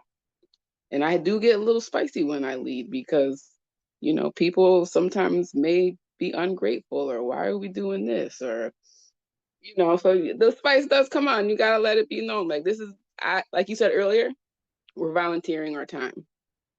So if you want to critique or you want to do your ride, you go ahead, you gather 100 people or 50 or whatever, however many people, and then you let me know how it goes.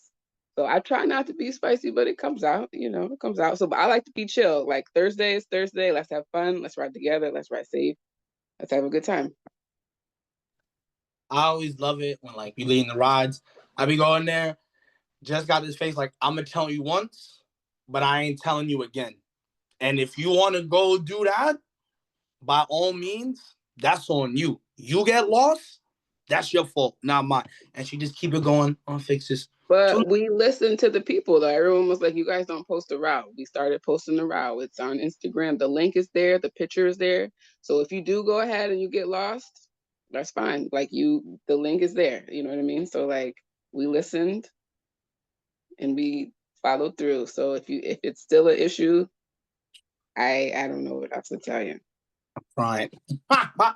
I agree. I think this even helps us like flow into our next topic, which is focusing a bit on like the group dynamics and the technical skills. So my follow-up question it would be what are some things that have worked well for y'all to help manage different skill level riders? And what are some technical skills like far as like navigation, taking the pace that have really been that has been like the most helpful for you guys as ride leaders? Again, we start up down, starting with Dan, and then work our way down. Feel like everybody's is gonna say this in their top three is definitely communication. So important. Whether you're leading a group that is 10 people deep or doing social cycling in the summer and it's 500, or it's the Giants ride and here's 1,000 people. Communication is going to be key, and not only just with the volunteers too, but everybody on the ride. One of the things we uh, try to reiterate when we're doing our pre-ride speech is communicating to everyone, not just the volunteers, to echo the calls out like potholes, pedestrians, car back, whatever, so that everybody understands that, like Chunk said, we are, particularly on our bikes, we're very vulnerable out here. It's very easy for us to get hurt. Being in motion, we don't have a lot of protection around us, and being particularly in a group ride, there's not a lot of ways for you to quote unquote escape danger. If you're riding with a group of people, there's only so many places you can maneuver without hitting another cyclist. Like, you can't just abruptly stop without, causing an accident. Which is why we're always reiterating to people to follow the rules. Don't run up and ride ahead, because again, like Joe said, like, we can call an audible, different things happen. People might start noticing on my rides. I mean, I got this from Chunk, is that when the rabbits, again, like, the run up ahead, and I know a few of you guys are in here. If you're gonna ride up ahead past me when I'm leading a ride, cool. I will tell you the turn when we're about to turn. And if I have 60 people riding up ahead of me and they miss the turn, they miss the turn. It is what it is. My concern is obviously the safety of everyone, but trying to keep the ride together. And that only goes as far as when people are kind of observing the rules. Justin? Yeah, communication, obviously very key. I think it's also important to make sure that your communication is consistent each and every week. Especially, whenever you're going out there and you're setting those expectations during the pre-ride huddle, whatever you say during the pre-ride huddle will really set the tone, and it'll really help define the culture for what to expect out of that community and out of that group ride. Especially if you say it week after week, month after month, year after year, it will really help define what you want that community to look like. So communication is really important, setting those expectations and being consistent about it. And then even during the rides, to sort of piggyback off of what Dan was sort of alluding to, is with the volunteers, if there is a group that's sort of becoming split up, the volunteers can also communicate to the ride leads, like, hey, we got split up by, we got half the ride is like 4 blocks back because we got caught at a light. And so having those volunteers sort of knowing that they also have that shared value in the sense of like trying to keep that group together and facilitating that ride as a cohesive unit. They know to go to the ride lead who's making the calls and making the shots, that that the ride lead needs to know what's going on with the nature of the entire group in the back. So just overall, just that collective understanding and communicating what needs to be communicated in order to ensure that the group is being facilitated in a cohesive and safe manner. Agreed. John, how do y'all manage different skill riders, different skill level riders, and what are some skills that have been most helpful for you guys?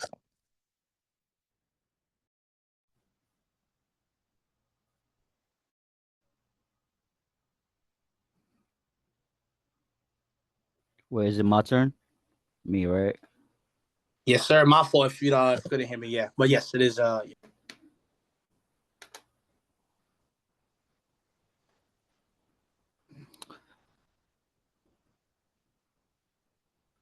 Yeah, so I agree with Justin and Dan. It's more about communication. You have to communicate with your volunteers, your teammate, whoever's doing the sweep, whoever's on blocking. Yeah, you just have to communicate. Communication is key. You just have to make sure that you shout out for potholes and all that. When it comes, like I said, I'm guilty of passing a ride leader, and this was before, when I was like, I wasn't leading a ride. Now that I'm leading a ride, it's not, like I said, it's not easy.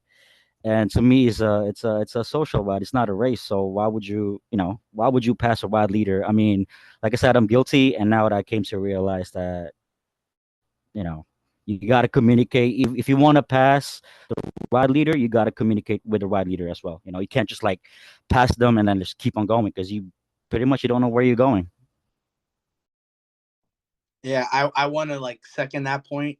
Uh, I've definitely become a lot more mindful now that I've led my own rides. I myself, you know what I'm saying, have found myself guilty of passing the ride leader, but I've also have had that mental in my mind. It's like, all right, first thing I try to do is identify who is the ride leaders, because sometimes you're not always there from the beginning of the ride, so you like come a little bit later, you catch on. But then I try to be like, all right, who's the ride leader? Where are they? And if I notice that I'm too far up, I just automatically like just slow up and then wait for the ride leader to go and then just kind of like go at their pace. But I definitely will agree now that leading more of my own rides, I've become a lot more mindful and respectful of other ride leaders and other groups and abiding by like how y'all set the tone. You know what I'm saying? Like again, this isn't mandatory of us. This is something that's expected of us to be hosting these rides and lead these rides. It's all volunteer work. And like Chunk had said earlier in the forum, our best resource is the actual people that are on these rides. You know what I'm saying? People that are hosting these rides, that leading these rides, like work with them. You know what I'm saying? Like you guys take the time to plan these routes and take these different things into consideration. The least that anybody could do is meet everybody halfway. You want to speed up? Cool. You know what I'm saying? Like for us, that like I understand that you can't help the rabbits, as you've been saying, that get in front of you. So like we're a bit more lenient on that. Uh, at the same time, you know what I'm saying? Like just know where you going. You feel me? And don't, as I like to say, don't do no dumb stuff. You know what I'm saying? That's me. That's personally like all I ask. Um, chunks. Yeah, I mean, I think that you just and Dan might more or less all be on the same page. But when you're leading a ride, like, how do you like to manage different skill level riders, and what have been some skills that have been most helpful for you as a ride leader? Um, I think it's hard to kind of guess what skill level rider is showing up specifically to social cycling, the Thursday night social ride, because like you said, I think we kind of are the gateway to the rest of the cycling community. I think you have other rides that are kind of a little more niche. They go fast, traffic outside of the city, whatever it might be. So I think social cycling is in a kind of and bike and brew to a certain extent is in a unique situation where sometimes very beginning level cyclists come out expecting it to be a very beginner level event, and it's not. Um, so I think again, you got to take advantage of your most important resource, and it's the people, your sweep. I think your sweep is one of the most important relationships to have on a ride. And I think above even skill, I think the biggest tool, which is probably a game changer for us in social cycling, was taking advantage of the volunteer group chat. Um, we use specifically not that they were endorsing any communication avenues, but we use WhatsApp. It's very convenient for dropping, live GPS locations. Sometimes you can't, your sweep can't stop, pull out their phone. But if I'm at the ride lead and I can't see the sweep, I stop the ride, check out my phone, and I can see where that little dot is. I can see how spread apart the ride is.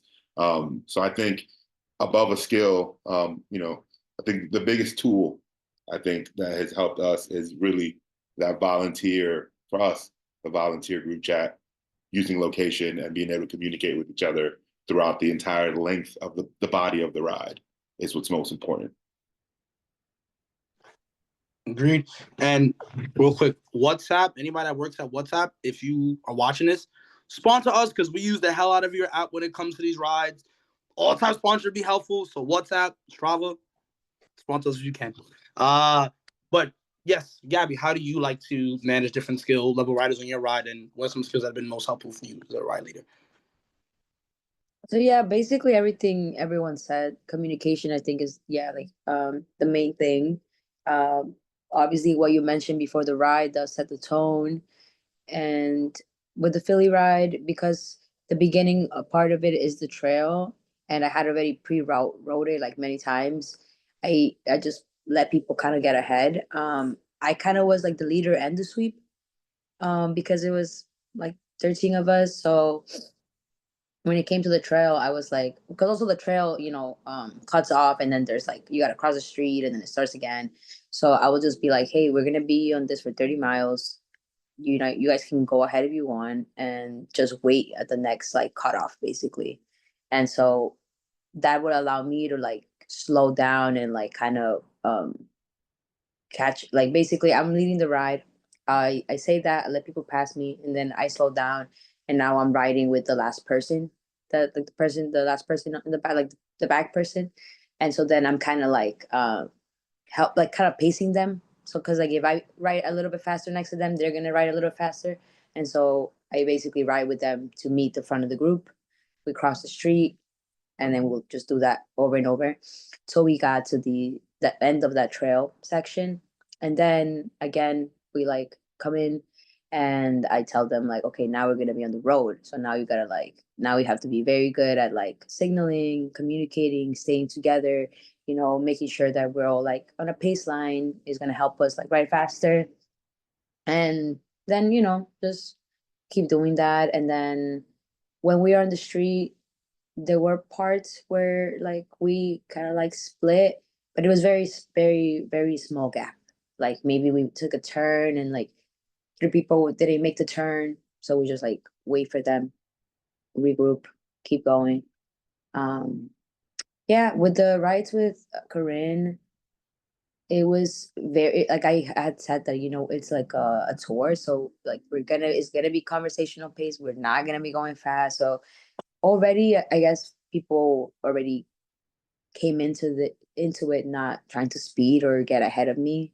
Um, yeah, that's been pretty much it. I think, yeah, like again, communication is the main thing. And um, from going to social cycling, like I've learned like what a sweep is, and like point drops, and like all those things that I would have never really, like if I wanted to like lead a ride and like not had that experience, I would not even know like the proper way to do it, or like the best way to do it.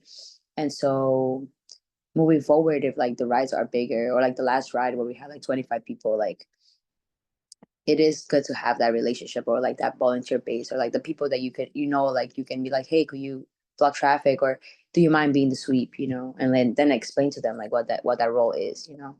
um yeah. Joe, how does CPC like to manage a different skill of riders, and what are some skills that have been most helpful for you as a ride leader? And also, we are somewhat approaching a little bit on time. So we probably got like another roughly 20-ish minutes or so, 25 minutes or so. So some questions we might not be able to get to, but we are gonna try to finish it up and then address some of the comments and questions later. But yes, Joe, question goes to For the most part, we identify personnel and definitely lean heavily on volunteers. Um, there may be times where a person might say, well, I see there's some people lagging behind. If you guys want to stay back there, I'll pull this group and we'll keep going, because everybody has the route. That's very important. We do share location. We have a location specific chat. What WhatsApp, and again, I'm not endorsing WhatsApp, right? But it has been helpful for most of us, right?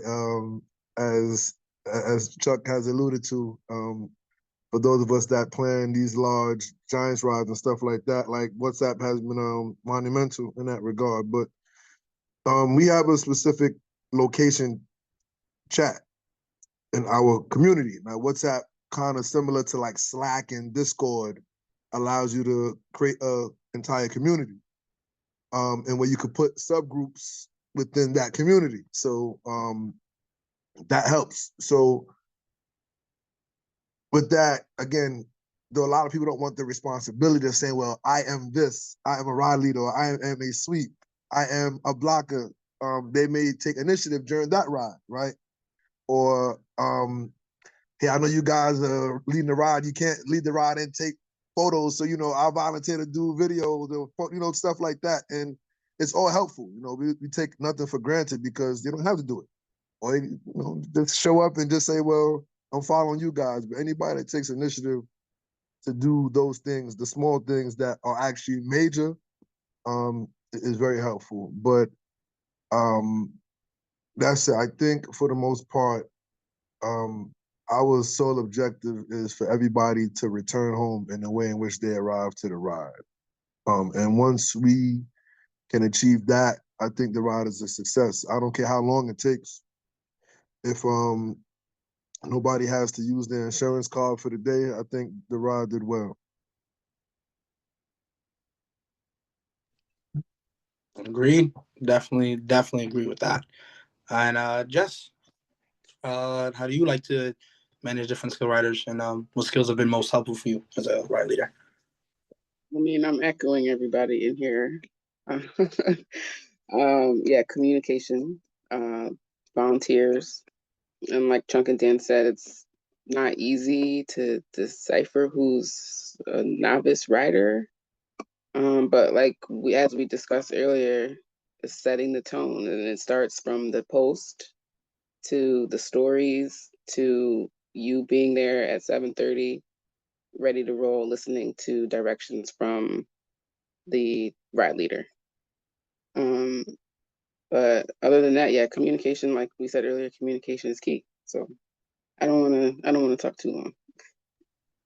I think we've all conglomerated with the same ideas. Yeah, I definitely agree. Like that was a lot. Like a lot of this is like certain things that are just like the basics of when it comes to doing these rides. Like I wouldn't say it's something that is um like too overly complicated, but like you said earlier, it's definitely time consuming, energy consuming. Um, yeah. So approaching towards the end of the forum, we are running low on time, and I just had one of my teammates let me know about that. We are going to just address a couple of questions from Q&A, and then I would like to say this would be a successful forum. I'm just going to go through the chat real quick, choose a couple questions. I saw one here. Yeah, you know what? So one of the questions from our panel, sorry, 1 second, is what made you guys want to start or participate in a cycling group? I think we kind of more or less addressed that in the beginning, but what are some things that like what just made you want to do it? I just wanted to like make friends and like find people who wanted to ride the bike. Because I started riding the bike, I was riding by myself and I was literally going down the West Side Highway and home, or I was going to Central Park and doing laps and coming home. Like that was it. And then I found social cycling and I was like, oh, these people like to do the things that I do and go the places that I go and make new friends. So that was one of the reasons why I started riding. Yep, same. In search of community, I moved to the city and I didn't know anybody. So trying to find my community, trying to find my people, was more or less what sort of prompted me to start Bike and Brew. And sort of seeing the community that's come out of that has been incredibly meaningful.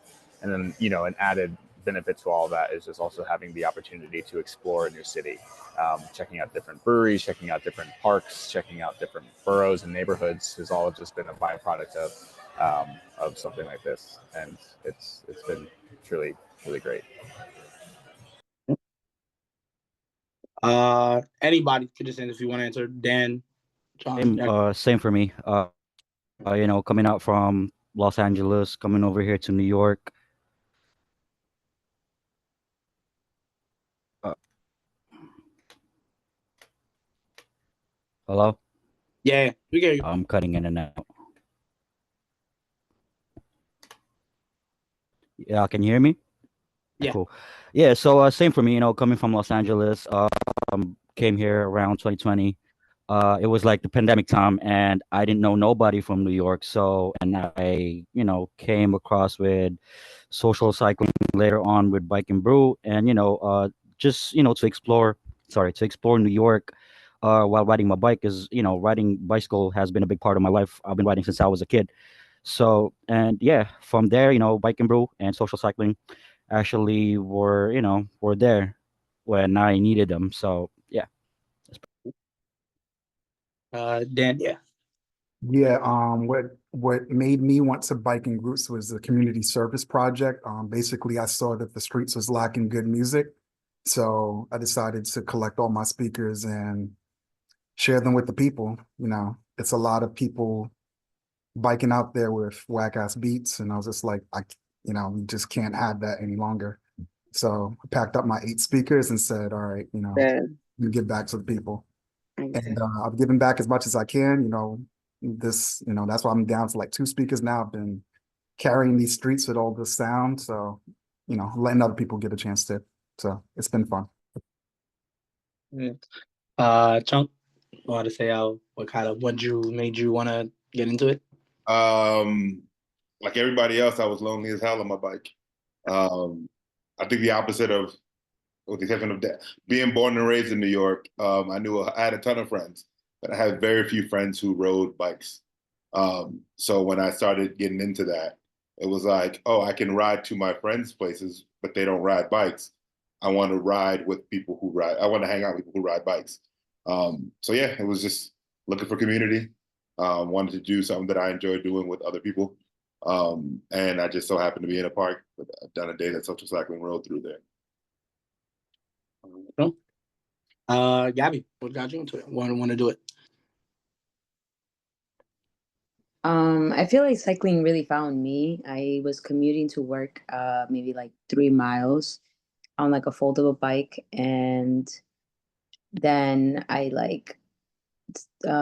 went to like a beach ride. I rode to the beach, and that was like my first time riding 40 miles. And then after that, like the week after that, I rode to the dam, I think the Crowan Dam, and that was like 60 miles. And then uh Transportation Alternatives was hosting that last century ride, and I was like, well, I gotta do it. So I did it, and then I met Chunk and Jess at the line at the century ride, and after that, it was just like over. I lived at Fresh Meadows at that point, so by like the velodrome, and every Thursday, I just like that was like the thing I would look forward to is like coming out of work and then riding into the city and doing the ride and then riding home, and that really just like built the foundation of like cycling and like how passionate I became about it because I would have to ride all the way into the city, do the ride, and then have to ride home, and then riding on Queens Boulevard because that was my commute was just like something that became so normal to just do that. And then, eventually, like looking back, like I don't have that energy to do that anymore. I'm just like looking back, I'm like, I don't know how I was doing that because it's such a long route. But every Thursday was literally a thing I was like always looking forward to. And yeah. Mm-hmm. And Joe, what about yourself? Yeah, for me is um echoing from anyone that is from New York. Like I'm from here. I've been cycling like different disciplines from youth, right? Like BMX, bike freestyle, GT, mongoose, all of those bikes. Then mountain biking, and then I have a track bike, and then with road cycling. So my thing is obviously health. As I'm over the 40-year-old mark, is about keeping my heart beating, but also seeing much of the terrain of the country as much as I can see on bikes, places that you can't go with the car, right? Or maybe too long to get to on feet.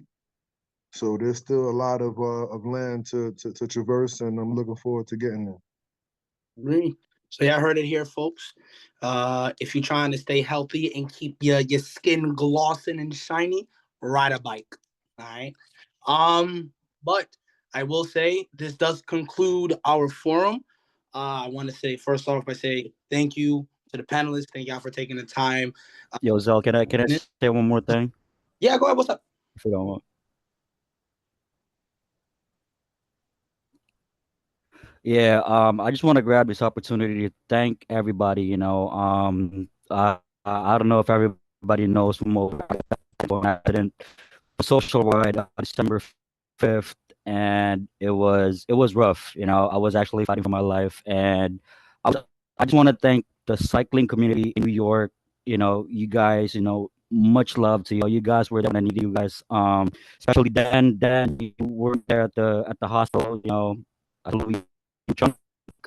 Pray for the communication. You guys, in general, you guys just better for me, and that was actually inspiring. And I thank y'all for being there for me when. Well, Shouts to you look Maria. good. Your recovery looks good on you. Yeah, and shouts to Maria because she's a real one, and Jen. Big facts. Big facts. And shouts to you for keeping a positive attitude throughout the whole thing. Like from day one, I was surprised at how positive you were, and that was also inspirational, man. So shout out to you for, still pulling through it, and I'm sure it's still a road to recovery, but man, you're doing it. I'm glad to see you. That's the big fact. You got that pretty quick. So salute to you, big dog. Salute to you, big dog. But yes, that would conclude. And for the participants that did ask some questions, I do want to apologize. We did not get the chance to address your questions, but I will say, like I said earlier, this is not going to be our only forum. We're definitely going to have more dialogue like this in the future, and hopefully this inspires other people and other groups to have their own discussions, because be honest with you, I would love to participate in those discussions. But on that note, this concludes BCS virtual bike leadership forum. Like I said, I would like to thank the panelists. I would like to thank the audience. And importantly, I would love to thank my team for assisting and helping me throughout this whole process. Love y'all. Shout out to Social. Shout out Bike and Brew. Shout out Psychoholics. Shout out CPC. Shout out Gab. Shout out all y'all. When I say, like, especially for us BCF, the fact that y'all keep doing y'all ride, y'all keep doing y'all thing, it definitely is a huge inspiration to us, and it's definitely a huge inspiration for everybody else out there that is also looking to host their own rides and looking to just keep doing these kind of things. So please don't stop. I'm here for it. I have never been more excited to like approach the week and know, like, damn, today's Monday, but Bike and Brew is Tuesday, and then after that, we got CBC on Wednesday, and then after that, we got social on Thursday. Now we got Psychoholics on Monday. So we got damn near the whole entire week tapped out. We just need Friday, and we straight out here. But on that note, guys, ladies, gents, have a great night. Thank y'all for popping out. I appreciate y'all support. I appreciate y'all feedback. This conversation was lovely. For those got any questions, feedback, concerns, feel free to either contact us on our page or contact any of the panelists on their page. You would contact them. Any questions y'all got, feel free to reach out to them. On that note, safety, y'all. Stay safe on these streets and keep the rubber on the road. On that note, have a good night, y'all. Hey, yo.